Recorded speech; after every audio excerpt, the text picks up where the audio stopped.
everyone. Welcome to Sunday. I hope that you are doing well. Thank you for joining me today. As you can see, we are back at home. Yes, we are. We had a nice vacation and now we are back at home. And Jenny, Rose, and Mary Kate have started school. So, we are back to normal life as you would imagine. So, I have another picture and story for us today. First thing, let's look at our picture, and then we will read our story, and then we'll talk about it a little bit. Huh! Look at that. I bet you have 1 or 2, maybe even 3 of these in your house. You weren't expecting to see that, were you? You just never know, do you? All right. The name of today's story is The Water Faucet. An old sink had a water faucet with 2 knobs, one for hot and one for cold. Both knobs thought they were better than the other. They liked to loosen themselves ever so slightly so that more hot water or more cold water would come out. The people of the house didn't notice at first, but as the battle went on, each knob would loosen itself more and more. Sometimes too much hot water would pour out of it and burn the hands of the people that used it. At other times, the water was too cold, and the people would not use it. People could not use it to properly clean and comfort their hands.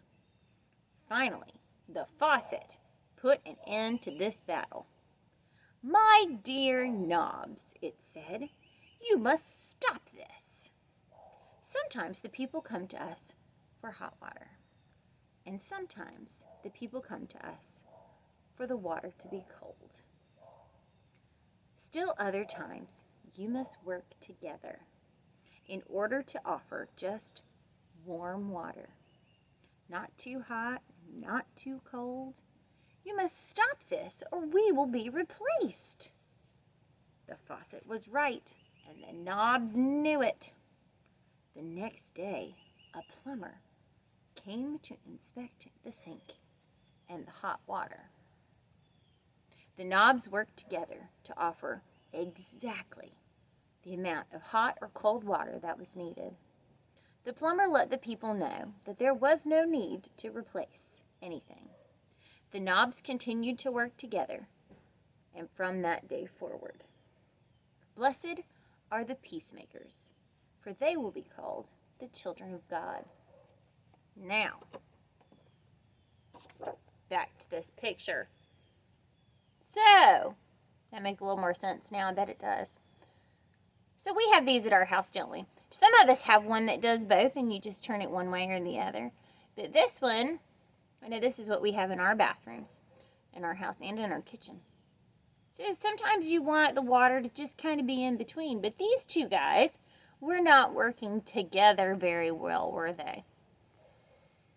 I think that happens quite often, doesn't it? I think that lots of times we have things that we have to work with other people to do, don't we? Now, these days, it's not so much our classmates with the way school is. Sometimes it might be. Maybe if you have a project or something.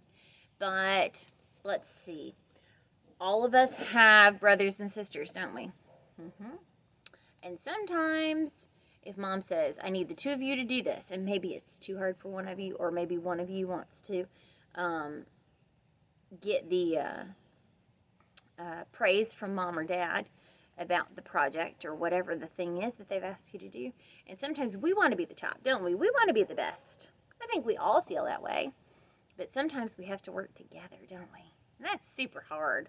Miss Eden struggles with that. Miss Eden doesn't always like to work with other people on certain things, and I like to kind of do things the way we want to do them, don't we? We all are that way.